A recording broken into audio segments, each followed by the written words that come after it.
Olá, meu amigo, minha amiga, sejam bem-vindos a mais um #OABRJ Debate. Como você já sabe, aqui no nosso espaço é sempre uma via de mão dupla. Vocês interagem conosco através da página da OAB, a página da CAARJ e também pelo YouTube, onde você pode colocar suas críticas, as suas sugestões. Como você já sabe também, nós sempre estamos trazendo profissionais da área do direito que exercem grande papel junto à cidadania. Aliás, a função da nossa ordem é justamente expandir cada vez mais todos os esforços para que a nossa democracia, a cidadania fiquem cada vez mais consolidadas. E hoje nós vamos falar de um tema que não é muito discutido pelos grandes veículos de comunicação e que a gente já fez uma primeira fala, uma primeira parte, semana passada. Hoje nós estamos novamente na segunda parte aqui do nosso programa para tratarmos de plano diretor, com o doutor José Ricardo Pereira, ele que é o presidente da Comissão Especial de Direito Urbanístico e Imobiliário da nossa OAB aqui do Rio de Janeiro. Na semana passada, a gente já falou de algumas questões sobre o plano diretor. Se você não assistiu nossa primeira parte, vá lá na página da OAB, que nós estamos lá, pegue o programa do comecinho. Mas eu queria retomar aqui com o doutor José Ricardo, pedindo para ele explicar para a gente, eu gaguejei um pouquinho, mas vamos embora. O que é um plano diretor?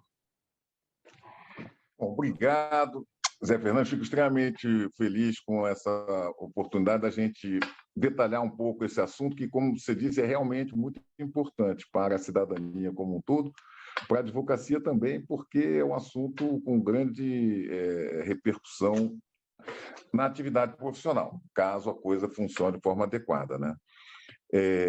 Basicamente, o plano diretor ele é a legislação municipal que completa a matriz constitucional do urbanismo no Brasil, que passa pelo Estatuto da Cidade, que é uma lei federal, de âmbito, na realidade, nacional, que é de observância obrigatória também pelos municípios, e que se completa com o plano diretor, que, por sua vez, tem que estar harmonizado com o Estatuto da Cidade e este com a Constituição Federal. É um sistema, tá certo, que diz respeito às intervenções do poder público na área urbana, né, especialmente na propriedade imobiliária, mas também em áreas de saneamento, transporte, uma série de outros assuntos extremamente importantes. Realmente é um instituto jurídico da mais alta envergadura, que precisa ser considerado com muita seriedade, o que, aliás, causa espécie o fato de que ele realmente não desperta maior interesse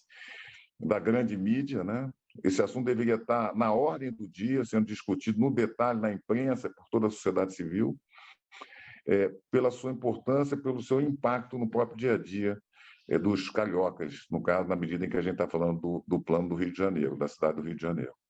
Sim, muitas pessoas observam, circulando o Brasil afora, que nas áreas periféricas a gente tem uma verdadeira desordem urbana, né? A gente vê as habitações sendo construídas das formas mais aleatórias, sem nenhum tipo de padronagem, enfim. Um plano diretor, ele interfere nesse tipo de realidade? O plano diretor não foge à regra. Eu até mencionei isso no nosso último encontro, de que no Brasil tem leis que pegam, tem leis que não pegam, né? O plano diretor ele tem uma potencialidade monumental para interferir nesse tipo de situação. A função dele, a previsão dele, o legislador, o constituinte brasileiro, depois o legislador federal e, em princípio, o legislador municipal também teriam por propósito, né, por finalidade, por objetivo maior, conquistar esse tipo de oportunidade, ou conceder esse tipo de oportunidade para o administrador público no interesse da cidadania, das pessoas, dos munícipes, né, das pessoas da cidade. Agora, infelizmente, a realidade é que, muitas vezes, o administrador não sabe se utilizar desses instrumentos todos à disposição dele, tá certo? No caso do plano diretor do Rio de Janeiro, a gente está agora renovando o plano, que se renova a cada 10 anos, tá certo? E vários institutos estão ali previstos, jurídicos, né, como a outorga onerosa do direito de construir, direito de superfície, uma série de instrumentos, cessão do direito de construir, uma série de instrumentos extremamente importantes para a organização das cidades, tá certo? Mas que já existiam no último decênio e não foram utilizados no Rio de Janeiro. Se a gente olhar um plano diretor de São Paulo, que eu estava comentando da última vez, tá certo? Ele é um plano que tem regras análogas, tá certo? Do ponto de vista de institutos jurídicos, sem os detalhes particulares de cada cidade. Tá certo? Mas do ponto de vista mais genérico do instrumental jurídico, lá em São Paulo, as mesmas regras estão lá à disposição e têm sido utilizadas com maestria, eles estão profundamente avançados em matéria de urbanismo, muito mais avançados do que o Rio de Janeiro, nós estamos engatinhando. Temos as regras mais ou menos ao mesmo tempo, mas não soubemos usar. E espero que isso possa mudar. Eu acho que a tendência é mudar, mas é uma questão, o tempo melhor dirá, né? Infelizmente. Agora, eu fico imaginando que o plano diretor, a sua confecção seja uma atividade muito complexa, né? Porque ela é gerida ali pelos vereadores das câmaras municipais, e aí cada vereador quer colocar ali a sua visão de cidade, a sua visão. E, às vezes, né, muitas das vezes, interesses também econômicos, interesses imobiliários. Né? O que prevalece no final da história quando um plano diretor ele finalmente é aprovado? Qual é o resultado que a gente vê normalmente? Eu acredito que todo processo legislativo sofre esse tipo de embate, né? Esse confronto de interesses dentro da Casa Legislativa, no caso da Câmara de Vereadores. Que é legítimo, né? E que é legítimo, né? Da natureza das coisas, né? A alternativa é pior, né? É só ter alguém mandando, né? Através de um processo não democrático. A democracia tem essa característica, né? De se fazer representar nas casas legislativas, às vezes de uma forma melhor, outras mais problemáticas, em função de outras questões eleitorais, que não caberia aqui dizer, mas o fato é que o plano diretor, pela sua magnitude e gigantismo, ele é um negócio que provoca realmente interesse imenso de diferentes categorias. Tá? Certamente o setor privado ligado à construção civil vai ter interesse, outros setores também de transporte público estarão ali envolvidos, tá certo? A turma do saneamento, são várias coisas. E também o próprio poder público, que tem um engajamento imenso nisso, com os profissionais, por exemplo, das secretarias de urbanismo, que são profissionais históricos da estrutura da administração municipal, que tem também seus projetos e propósitos, segundo os interesses urbanísticos que eles possuem, eles estão discutindo isso aí também há anos e anos, então também tem, inclusive o projeto parte, né, da própria prefeitura, vem de lá, e é um projeto que, pela sua natureza, tem regras extremamente específicas, muitas ligadas a questões de edilícias, urbanísticas, ultra técnicas, né?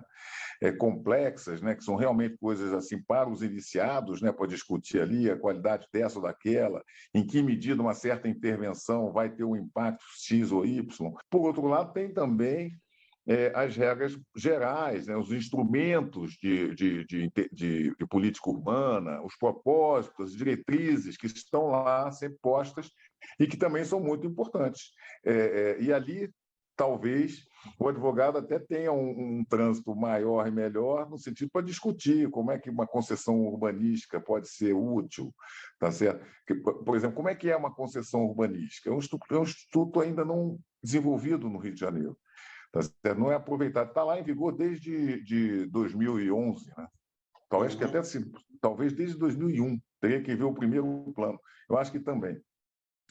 O que é isso? É definir uma área em que a prefeitura faz uma concessão, tá certo? Urbanística. É uma concessão diferente. Não é uma concessão de telefonia, né? É uma concessão urbanística, tá certo? Em que os particulares concorrem, através de um processo licitatório, para explorar aquela área. Em que sentido? Executando o plano municipal para aquela área, tá certo? Que já contém uma flexibilidade, uma dinâmica para conjugar a implantação da infraestrutura desejada ou o retrofit, o que tiver que ser feito ali naquela área, com a possibilidade de explorar comercialmente, total ou parcialmente, aquela área. Então, é uma questão de política, parceria público-privada extremamente interessante, que atrai o capital privado para atender uma demanda pública, tá certo? É um negócio que pode ser usado de uma forma correta, não precisa necessariamente presumir que vai ter coisa errada, porque pode ser feito de uma forma correta, é feito de forma correta em outros lugares,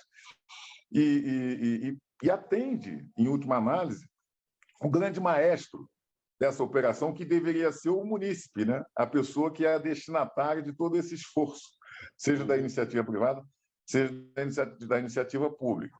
E tudo isso estará no plano diretor. Agora, à disposição, é como se fosse uma prateleira, uma estante. Está lá colocado na estante.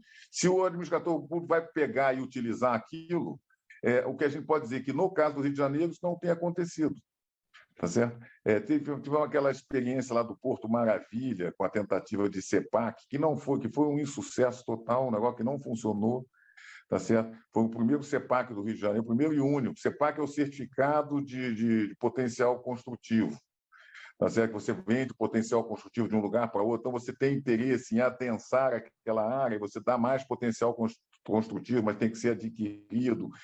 No caso de São Paulo, que eu costumo mencionar, por ser um case de sucesso, tá certo? Essa venda de CEPAC se dá em bolsa de valores, com perfeita possibilidade de interferência de pessoas, não tem nenhuma hipótese de manipulação de valores. Aqui no Rio já foi uma coisa diferente. Todos os CEPACs foram adquiridos pela Caixa, que aí ia revender, um negócio que saiu da experiência bem-sucedida.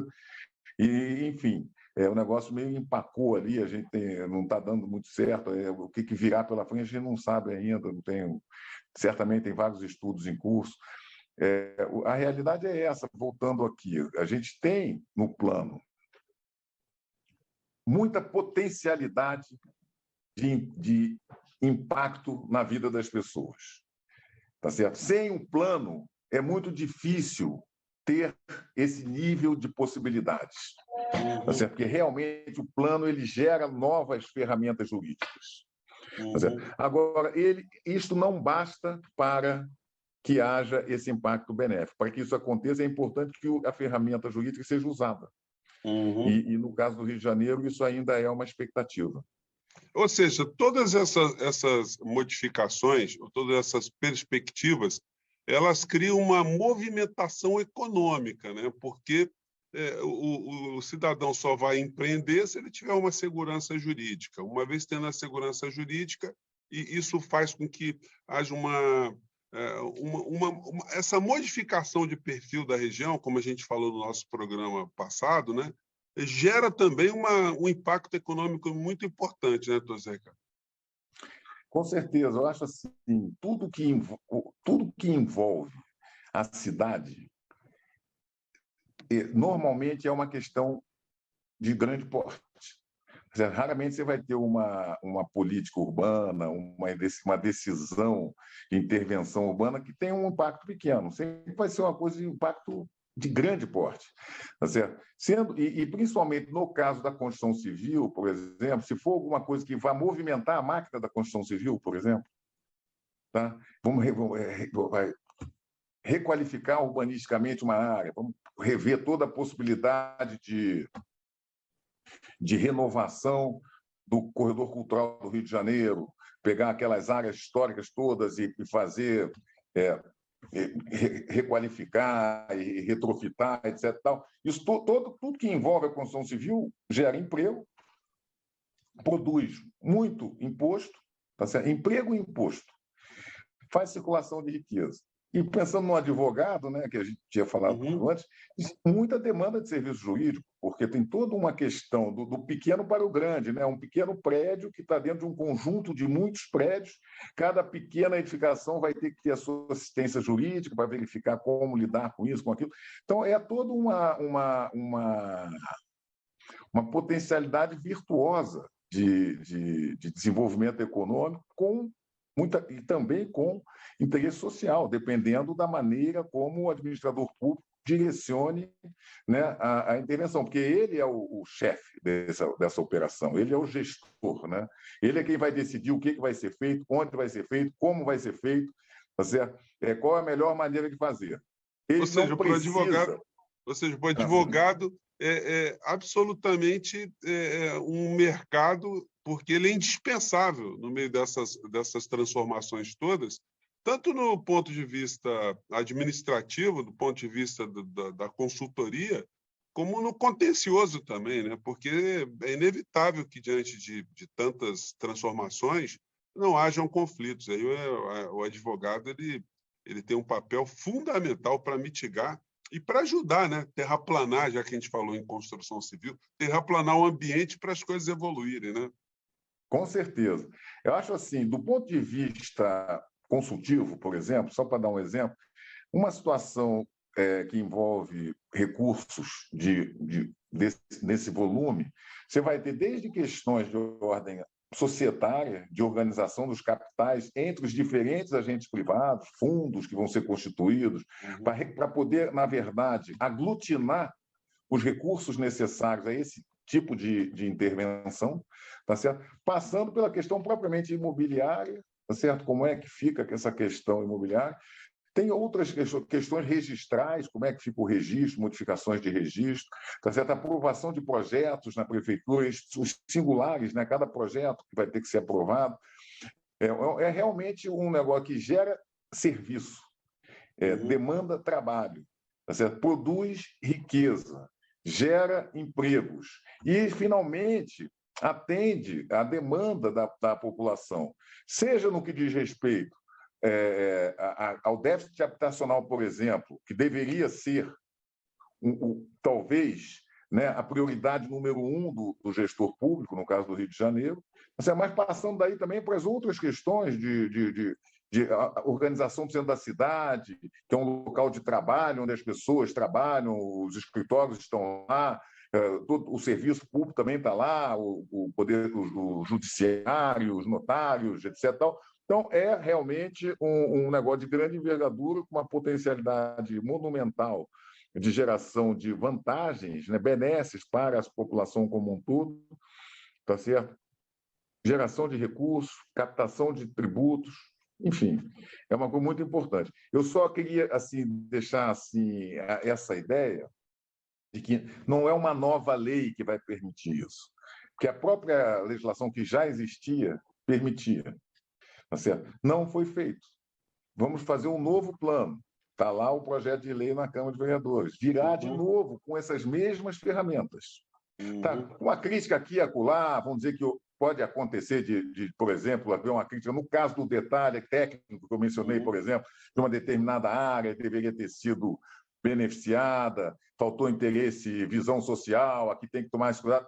Isso aí, certamente, é uma coisa importante em cada plano decenal tem que ver como é que essas questões. Mas, no geral, no macro, nos instrumentos jurídicos, nas formas, nas ferramentas que o poder público precisa para fazer grandes intervenções, que não seriam supérfluas, seriam, na verdade, ao contrário, essenciais, até inadiáveis. Esse ferramental ele já tem à disposição. O poder público já tem à sua disposição. E espera-se que prossiga agora, passe a utilizar, né? No caso do Rio de Janeiro. No final da história, o que a gente pode perceber também é que tudo depende também de vontade política, né? Se os prefeitos eles comandarem um projeto desse, enfim, com vários outros atores, a lei tende a pegar, como a gente tem discutido aqui, não é isso? Exatamente, porque a lei já está aí. Virá agora aprimorada para um novo decênio, é extremamente importante esse projeto de lei, recomenda, sim, a vigilância, a participação da população, da grande mídia, também entender melhor o impacto, a relevância desse momento, né, da cidade e do momento legislativo, é extremamente importante para avaliar, entender os detalhes, como é que a coisa vai funcionar, as vargens, Vargem Grande, a questão que você mencionou antes até da Avenida Brasil, o centro da cidade, as questões centrais assim, dos problemas concretos atuais da cidade, tudo isso é extremamente importante. E certamente estará sendo discutido lá, principalmente pelos urbanistas, né, que são os grandes profissionais desse setor, né, desse momento. E o fundamental nessa história é o seguinte, que quando se coloca essa discussão na ordem do dia, isso causa também envolvimento da cidadania, né? o cidadão ele começa a perceber que as coisas estão acontecendo e que o papel dele não é só votar, não é só chegar lá de 2 anos, ou de 4 em 4 anos para o município, né, para fazer a sua opção política. Mas, doutor Zé Ricardo, olha, infelizmente nós chegamos aqui no final do nosso papo, o programa está muito legal, a gente vai voltar a essa temática novamente ao longo de 2022, a gente vai ter muitas transformações, é ano eleitoral, muitas coisas serão discutidas aqui no Brasil, e a gente vai discutir aqui também no nosso programa. Mas, por hoje, eu quero agradecer ao doutor Zé Ricardo Pereira Lira, ele que é presidente da Comissão Especial de Direito Urbanístico e Imobiliário da nossa OAB aqui do Rio de Janeiro. E você, meu colega advogado, minha colega advogada, cidadão, estudante de direito, você que está assistindo o nosso encontro aqui, pode acompanhar outros também, que nós já fizemos na página da OAB, na página da CARD, e também no nosso canal no YouTube, onde você pode mandar suas críticas e sugestões. Doutor Zé Ricardo, mais uma vez, muito obrigado por ter dado aqui os esclarecimentos sobre essa temática tão interessante, e a gente vai se encontrar novamente. Mais uma vez, muito obrigado. Eu estarei às ordens. Muito obrigado pela oportunidade. Muito boa oportunidade. Até a próxima, gente. Tchau.